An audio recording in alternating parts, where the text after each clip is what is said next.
వీరయ్య చౌదరి గారి యొక్క హత్య జీర్ణించుకోలేకపోతున్నాం. నిన్న నేను ఢిల్లీలో ఉన్నప్పుడు ఈ వార్త నాకు తెలిసింది. వెంటనే ఎస్పీతో మాట్లాడాను. నిన్నటి నుంచి దీనిపైన అన్ని విధాలుగా అన్వేషిస్తున్నాం, ఇన్వెస్టిగేషన్ చేస్తున్నాం. 12 టీములు వేశాం. జరిగిన విధానం కూడా చూస్తే చాలా కరుడుగట్టినటువంటి నేరస్తులు కూడా చేయని విధంగా ఈ హత్య చేసే పరిస్థితికి వచ్చారు. 53 చోట్ల కత్తిపోట్లు ఉన్నాయి. అంటే ఇది చూసిన తర్వాత ఈ రాష్ట్రంలో ఇలాంటి ఘోరమైన వ్యక్తులు కూడా ఉన్నారా అనిపిస్తుంది. ఏది ఏమైనా 12 టీంలు పనిచేస్తున్నాయి. వీరయ్య చౌదరి గారు మంచి నాయకుడు, సమర్థవంతమైన వ్యక్తి. ఏదైతే యువగళం అప్పుడైతే 100 రోజులు లోకేష్ గారితో కూడా తిరిగారు. అదే సమయంలో అమరావతి రైతులు పాదయాత్రలో వచ్చినప్పుడు వాళ్ళకు అండగా నిలబడ్డాడు. అంతేకాకుండా పార్టీకి ఒక మంచి నాయకుడిగా, సమర్థవంతమైన వ్యక్తిగా ఇక్కడ పనిచేశాడు. ఈ మండలంలోనే ఒక 10,000 ఓట్ల మెజార్టీ సాధించే పరిస్థితిలో ఉన్నాడంటే ఎంత మంచి నాయకుడు మనం అర్థం చేసుకోవాలి. ఆయన ఎన్నికలప్పుడు నేను ఇక్కడ చూడడమే కాకుండా చీరాల కూడా చూసుకోమంటే ఇక్కడ చీరాల 2 సమర్థవంతంగా చేసి 2 గెలిపించే పరిస్థితికి వచ్చారు.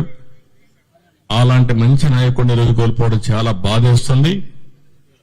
అదే సమయంలో తెలుగుదేశం ప్రభుత్వంలో ఇలాంటి ఘోరాలు జరగడం చాలా జీర్ణించుకోలేకపోతున్నా. నేను ఒకటే హెచ్చరిస్తున్నా, ఇప్పటికే 12 టీంలు వేశాం. సీసీటీవీ కెమెరాల్లో ఉండే క్లూస్ కూడా తీసుకుంటున్నాం. కానీ చాలా మందికి ఒకటే విజ్ఞప్తి చేస్తున్నా, మీకేదైనా కానీ క్లూస్ దొరికితే ప్రజాహితం కోసం మీరు కూడా చెప్పండి. ఈ రోజు కాకపోయినా రేపైనా సరే ఎవరైతే ఇలాంటి తప్పుడు పనులు చేశారో వాళ్ళని పట్టుకోవడం 100% చేస్తాం. అది చేసే వరకు వదిలిపెట్టనని చెప్పి ఈ రోజు ఇక్కడ మీ అందరికీ తెలియజేస్తున్నా. కానీ ఒకటే హెచ్చరిక చేస్తున్నా, ఇలాంటి హత్యా రాజకీయాలు చేసే వ్యక్తులకు గాని, హత్యలు చేసే వ్యక్తులకు గాని ఒకటే హెచ్చరిక, ఇలాంటి తప్పుడు పనులు చేసిన మీరు కూడా చివరకు కాలగర్భంలో గడిచిపోతారు, గుర్తుపెట్టుకోమని హెచ్చరిస్తున్నా. అంతేకాకుండా ఈ విషయంలో చాలా స్పష్టంగా వాళ్ళ కుటుంబ సభ్యులు కూడా ఒక నమ్మకం ఇచ్చాను. వాళ్ళకి ఏమాత్రం కూడా భార్యను చూస్తే ఆవిడకి విషయాలు ఏమీ తెలియవు. అంటే రాజకీయాలు మాట్లాడలేదు, బయట జరిగే విషయాలు ఏం తెలియవు. బాబును చూస్తే ఇంటర్మీడియట్ చేస్తున్నాడు. ఆయనకు కూడా ఎప్పుడు టైం ఇచ్చిన సందర్భాలు లేవు. కుటుంబ సభ్యులతో కూడా పెద్దగా విషయాలన్నీ కూడా చెప్పలేదు. అది కూడా వారికి చాలా వరకు విషయాలే తెలియవు. ఆయన మిత్రులు గాని కొంతమంది బంధువులుంటే వారిని అడిగాను, ఆయన దగ్గరుండే డ్రైవర్ని అడిగాను, అదే మరి ఆఫీసులో పనిచేసి అతను అడిగాం. నిన్న సంఘటన జరిగినప్పుడు ఆఫీసులో అతనితో ఉన్నటువంటి వ్యక్తి కూడా గట్టిగా అతను మెడ మీద కత్తి పెట్టి బెదిరించి యథేచ్ఛగా వీళ్ళు చేసే పరిస్థితికి వస్తే వాళ్ళని ఏమైనా గుర్తుపట్టగలుగుతామంటే ముసుగేసుకొని చేశారని చెప్పి అంటున్నారు.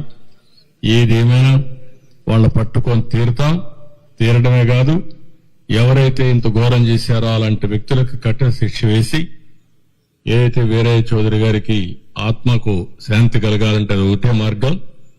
మంచి నాయకుడు, సమర్థవంతమైన వ్యక్తి, ఇప్పుడిప్పుడే అంచెలంచెలుగా ఎదుగుతూ భవిష్యత్తు మంచి, మీరు చెప్పినట్టు ఒక పిలిస్తే పలికే నాయకుడు. ఎవరికి ఏ కష్టం వచ్చినా వాళ్లకు న్యాయం చేసే వరకు అధికార యంత్రాంగంతోనే కాకుండా కోర్టు కూడా వెళ్లి పరిష్కారం చేయడం కోసం అన్ని విధాల ప్రయత్నం చేస్తూనే ఉన్నాడు. అదే ఎవరన్నా మీకు కూడా చెప్తున్నా, ఆయన శ్రేయోభిలాషులు అందరినీ కోరుతున్నా, మీ దగ్గర కూడా సమాచారం ఉంటే మీరు ఇవ్వండి. దుర్మార్గులు ఘోరంగా చేశారని భయపడితే మాత్రం ఇలాంటి దుర్మార్గుల్ని మనం వదిలిపెట్టినట్టు అవుతుంది. అలాంటి వ్యక్తులు భూమి మీద ఉండడానికి కూడా అర్హులు కాదు. అందుకే మిమ్మల్ని అందరినీ కోరుతున్నా, ఎవరిని వదిలిపెట్టను, గాలిస్తాం, ఇన్వెస్టిగేషన్ చేస్తాం. కడకు పట్టుకునే వరకు ఈ ఇన్వెస్టిగేషన్ కొనసాగుతుంది. ఈ టీములు కూడా కొనసాగుతాయి. ఎంత వాళ్ళు తెలివైన వాళ్ళు అనుకున్నా తప్పకుండా క్లూస్ వదిలిపెడతారు. వాళ్ళని పట్టుకొని కఠినంగా శిక్షిస్తామని మరొకసారి తెలియజేసుకుంటూ ఆ కుటుంబానికి అండగా ఉంటాం, అన్ని విధాలుగా ఆదుకుంటాం. భవిష్యత్తులో కూడా వాళ్ళు ఏమేం చేయాలో మా సొంత కుటుంబ సభ్యుల్ని ఏ విధంగా చూసుకుంటాం ఆ విధంగా చూసుకుంటామని కుటుంబ సభ్యులకు హామీ ఇస్తూ కార్యకర్తలందరికీ ఒకటే చెప్తున్నా, మీరందరూ కూడా అధైర్యపడద్దండి. పార్టీ కుటుంబ పెద్దగా నేనున్నా, నేను అండగా ఉంటా. ఇలాంటి దుర్మార్గులు కొంతమంది ఉన్నారు, నేర రాజకీయాలు చేసే పరిస్థితులు వస్తున్నాయి.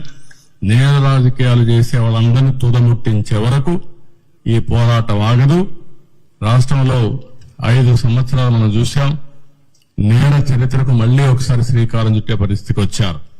అక్కడి నుంచి ఇప్పుడిప్పుడే బయటపడే పరిస్థితి వస్తే అది తట్టుకోలేక, ఇలాంటి నాయకత్వాన్ని ఎదుర్కోలేక తప్పుడు పనులు చేసే పరిస్థితికి వస్తున్నారు.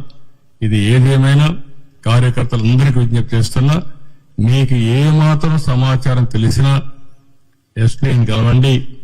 ఇక్కడ చాలా కాన్ఫిడెన్షియల్ ఎంక్వైరీ చేస్తారు, చేసి మనకి న్యాయం చేస్తారు. ఆయనే కాదు, మన కార్యకర్తలే కాదు, మామూలు వ్యక్తులు కూడా విజ్ఞప్తి చేస్తున్నా. ఈ రాష్ట్రం నేరమైనటువంటి నేరస్తుల అడ్డాగా తయారు కాకూడదనుకుంటే మీరు కూడా సహకరించాలి. సహకరిస్తే ఇలాంటి వ్యక్తుల్ని ఏం చేయాలో చేసి చూపిస్తాం. విధానం ఉంటే మాట మాట్లాడుకోవచ్చు, న్యాయం కోసం పోరాడొచ్చు, అంటే బయట చెప్పొచ్చు. కానీ హత్యలు చేయడం అనేది నీచమైన పని, పరమ దుర్మార్గమైన పని. దీని మీద మళ్లీ హెచ్చరిక చేస్తున్నా, అప్పీల్ కూడా చేస్తున్నా మనలందరికీ. ఇవన్నీ చెప్పాల్సి కోరుకుంటూ మళ్లీ మీడియా కూడా విజ్ఞప్తి చేస్తున్నాం, మీకేదైనా క్లూస్ ఉంటే కూడా చెప్పండి. ఇది ఎట్టి పరిస్థితుల్లో ఛేదించే వరకు పోలీసు వ్యవస్థ నిద్రపోదు.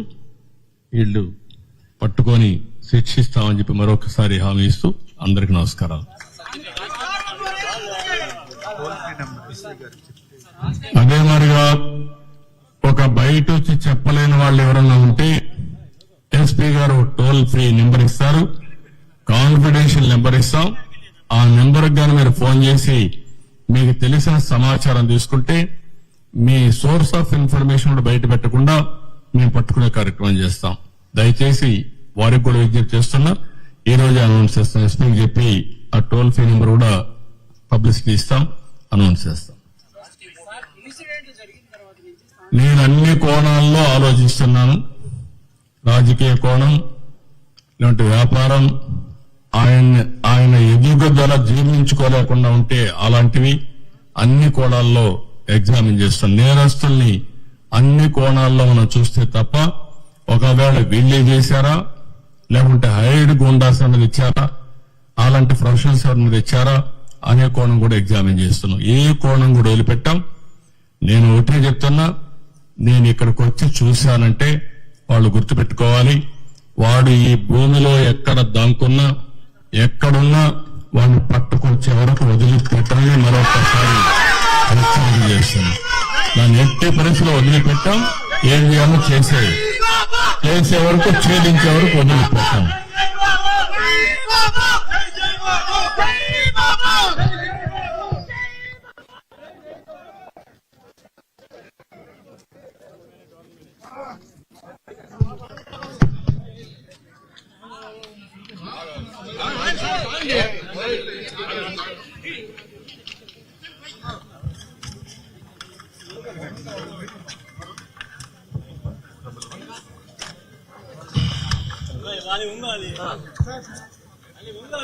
ఇది టోల్ ఫ్రీ నెంబర్, ఇది 9121104784.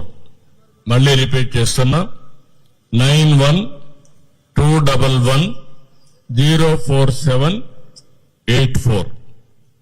ఈ నెంబర్కి ఎవరు ఫోన్ చేసినా మీ నెంబర్ని కాన్ఫిడెన్షియల్ గా పెడతాం.